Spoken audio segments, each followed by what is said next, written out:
Good evening. How are you? Well, we have another one of those days. The wind was enormous. The trees were blowing. The rain was coming down. I went out a few times. I did some walk, but the noise of the wind and the inclement weather that would have affected my phone sort of canceled out any possibility of a walk and talk today. So I walk and talk somewhat outside and walk and talk on one of those little walking machines, a treadmill at my basement. So what's going on? Well, there's some very difficult news in the sense of what does it mean and where are we going to go from here? Let's start with the most cowardly act. We have another discouraging profile over at the FBI, and this time it's Chief Wray, W-R-A-Y. He's quitting. Now, you must understand, he has a 10-year term of office. He has 3 years left on that term. The person that is being proposed by Trump to replace him, if he can pull that off, is Patel, P-A-T-E-L, who has ridiculous views and who seeks to destroy the Department of Justice. And this combination, you would think, would cause a responsible incumbent to say, well, I'm not gonna leave office right now. I don't have to, and I shouldn't. And I have a right to be here another 3 years. And the purpose of having a term of office is so that I am not subject to the influence of a president's changing moods or ways. And can you imagine a better example of when one should assert the right to continue for another 3 years than when Trump is the fella going into the White House and the Oval Office in January? So this is a real difficult thing. Now, I think that he's cutting and running. I think he's being irresponsible. I think his tombstone should say he failed when it mattered. And we don't yet know the consequences, but we do know that him leaving will compromise investigations that are ongoing, perhaps some involving Trump. His leaving will mean that whomever Trump appoints, if that person does not remain independent of the executive, of the president, then we'll be in a situation in which he can compromise all manner of information about Trump rather than be independent, rather than to do what is full and fair. We have this problem across the board at justice. I mean, we see the prosecutors on the case, as much as they have the skill to be a lawyer, deciding not to use it and walking away. So that's not really acceptable.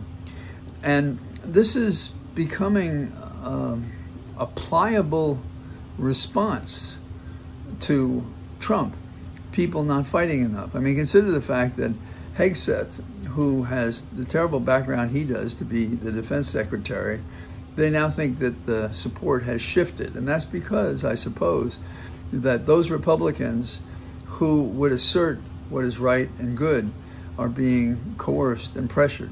You know, Murkowski, Collins, so forth. There are 4 of them. The other one is we have Gabbard, who has been criticized for how badly she handled intelligence that they want to put in charge of all intelligence. So you see that the error of our ways is the cowardice that is rampant in the nation. There was, when we studied Latin, they also had some pretty interesting teachers. Fama rumpet is really means how the rumor spreads. And while the rumor spreads and the words they use, rumpet is a word that you use for spreading fire. And fama is reputation, or several other interpretations. So what do we have here? What we have is cowardice, rumpet, fear to do what's necessary, fear to do what your oath says, fear to live up to your oath of office. And I'm talking about Wray when I'm saying all this. Now, we've had some discussion about another appointee, RFK Jr., and as of that generation that cared so deeply for Robert Kennedy Sr. and those of us who supported him when he ran for president and had opportunities to see and be with him in New York, we can't imagine another person so unlike his name that would be like this. But he seems to have lost any sense of what science is. You have to wonder about this. And he believes you should drink raw milk and not have it pasteurized. despite the science that says otherwise. And we would put this fellow in charge of HHS or in charge of what we should be advising people is safe for them to do. Ridiculous. And we have evidence that there's an ongoing strain of bird flu. In fact, a child was diagnosed with it. Now, the bizarre thing about that case, the argument goes only so far, is that they say there's been no contact with animals, none, no contact with raw milk. And so they wonder if other animals who had contact with animals could be passing it. But I don't know if we have 100% certainty of the exclusions that we mentioned. The infection of rightist movements in America, Trump namely, and his corrupt retinue, this is being seen elsewhere. And the most, well, I don't know if it's the most obvious, but it's a pretty obvious example is Netanyahu. He is on trial for bribery right now. And so you would think that everybody would be a little concerned about him staging and trying to draw the strength as a man fighting for Israel and doing it to extremes that are not acceptable. And in his case, I point to the fact that while this chaos persists, he's all of a sudden made 350 strikes into Syria, which, as you know from the news, it fell to the Islamist rebels. And Syria has been supported in the past by Iran and by Russia. And so is he trying to provoke something that would allow him to defeat the criminal case they have against them? There's just no end to the difficult issues that are splashing around today. Another one, there's an editorial by Ruth Marcus in the Washington Post. I have a lot of respect for her. She has a lot of mileage and experience, but she's got this wrong. She's opposed to preemptive pardons. That's right, if you will, to constrain the excesses of Trump as dictator, who has said he's going to get all of his enemies. And Schiff says it's defensive and unnecessary. How can you say that when you know Trump, when you hear what he said? It's almost like playing back Schiff's warnings to us that he's ignoring in his own case. So I think he's wrong that it's unnecessary. I think Ruth Marcus, though brilliant in other ways, is wrong about this. And how can I say that? Is this a misuse of the pardon power? I think any tool that is constitutional and lawful that can help us sustain order in our government and respect and trust for its operations requires to look at the tools that are on the table in front of us and then choose the ones that help us make a difference. In that respect, if Trump says he is going to go after and tie up the nation in genuine witch hunts as opposed to the ones that he claims went after him, I think that's a mistake. So we have a legitimate response. And in fact, my reaction, both in politics and litigation, is to look at what tools are not being used in an individual situation, see if they are applicable, they pass the laugh test in the current circumstance, and then to use them. Sure, some people thought it was an error that Ford gave a pardon to Nixon, but that was the deal. Was that a good idea? I don't know, but it was defensible. It cost Ford the election, perhaps, in addition to some statements he made about how safe Poland was from Russia. But it was above board, it was out there, and there was a general agreement in the nation. We've learned from that. We would be hell-bent to pardon this president because we need something to have a hold on him. And we need something to defend those that we have great respect and trust in. So a pardon to me makes sense. And when Schiff, maybe in an act of braggadocio, says, I don't need that, I think he has to be persuaded to take this seriously. And this has been the problem since 2015. People have thought this guy is just a clown, and he is, but he uses it. He is the fool in the tarot deck that fits every occasion as is necessary to accomplish what he wants to accomplish. We can't forget that. There's another question going on about, is there a right to die because more nation states are considering what to do about that. So do I have a right to say, I want to leave this world? I think I do. Are there circumstances in which somebody should be in a position to protect me from myself? Perhaps. I sat as a special justice handling commitment matters, but short of those illnesses, I think we have to look very carefully at what someone says when they say they want to leave this world as we know it and be nevermore. It's Seneca, and you've heard me mention him before, is my favorite senator from Rome. The end of his life as an advocate, as a lawyer and working for Nero, was problematic, shall we say. Nero told him to commit suicide, and he did. Being a lawyer in those days was tough. But Seneca said, what is the big deal about how burdensome life is? You can always leave it. And I don't know that no minimal consideration should occur. But sometimes we sit and help people live longer when they want to leave. The pain is too great often. I had a dentist who beat cancer once, and he had some bad signs again years later. And we were talking about it. He says, you know, John, if I get cancer again, I'm not going through that. I'm gonna do what I can until I die. And someone who's 25 can't appreciate what a man of his age, I think he was in his 70s at the time, can't appreciate why one would think that. And to know pain and discomfort and so forth is something that you can't easily push out of your mind and your existence. And I guess the question is, how physically fit may you be when you want to take your own life or have someone assist you in doing that? I don't think that, I think the answer is complicated, and I think you should be able to do that as and when it is necessary. I say this having seen a lot of pain medicine cases in which people have the most extraordinary pain, and even when they're able to get the medicine, it just doesn't take care of it. And the side effects of some of these things are terrible for people.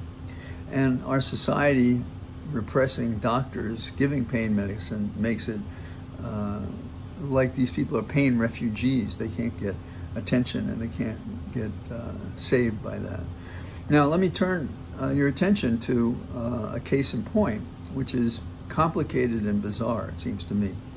Luigi Mangione, whom you know now as the best suspect of the killing of a CEO executive with a health insurance company, 50-year-old man. And he's the alleged killer who killed that person. And everybody wonders about what are his motivations.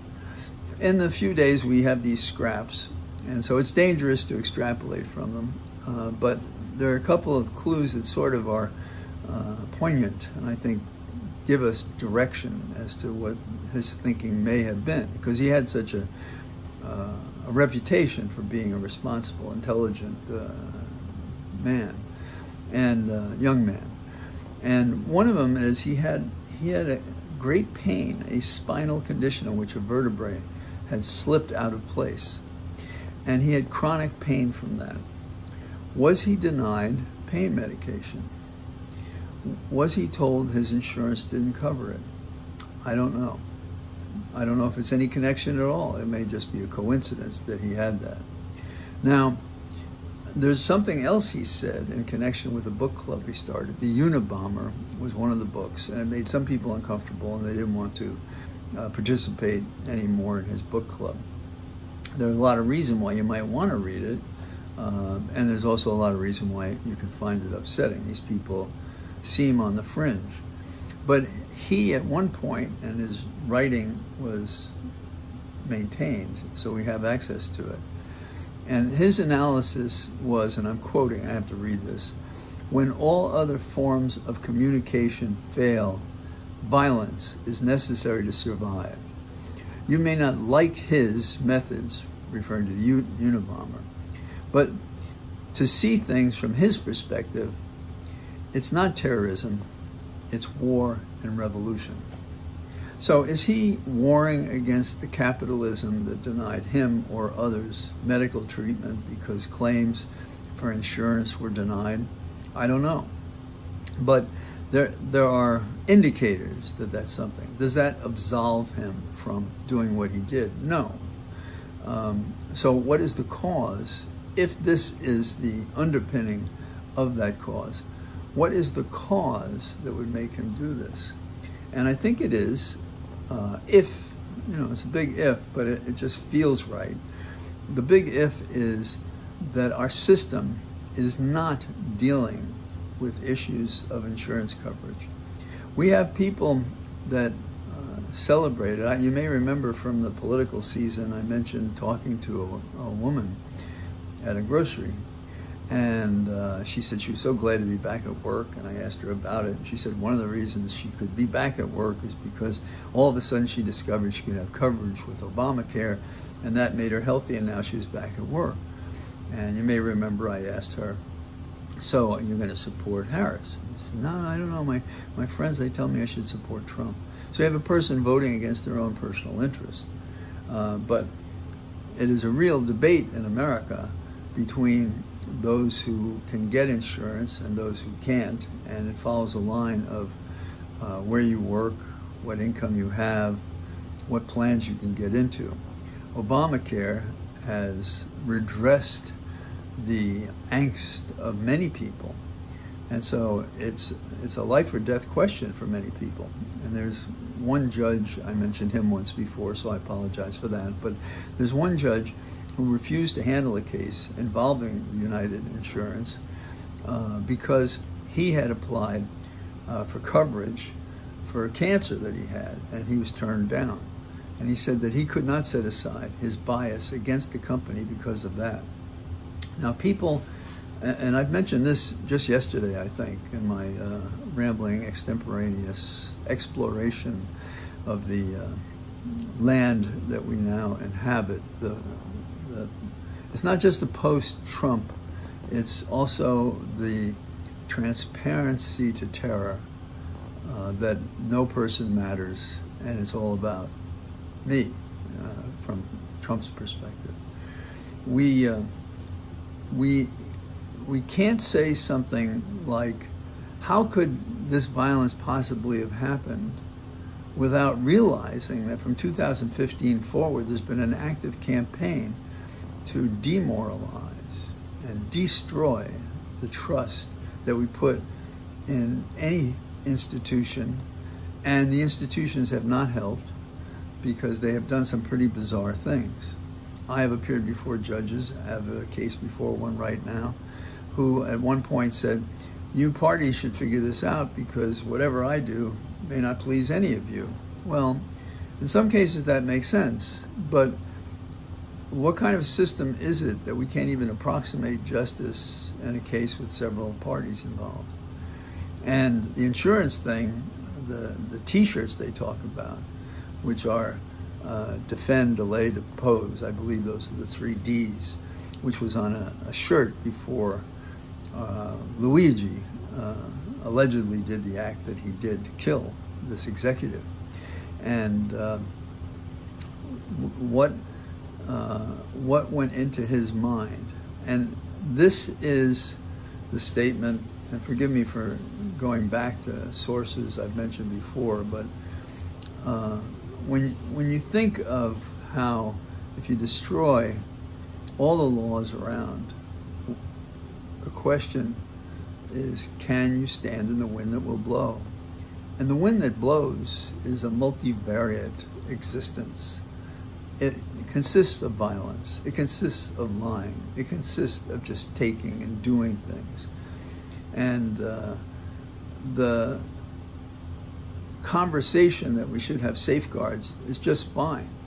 But if you say it and then don't have it and then don't exercise it, where are you? And so today I finished with where I started, which seems logical. I don't plot these things out, so this is just happenstance. But a good example of a solution we had that's been totally ignored when we're put on notice that there is difficulty about us is what FBI Director Wray has done.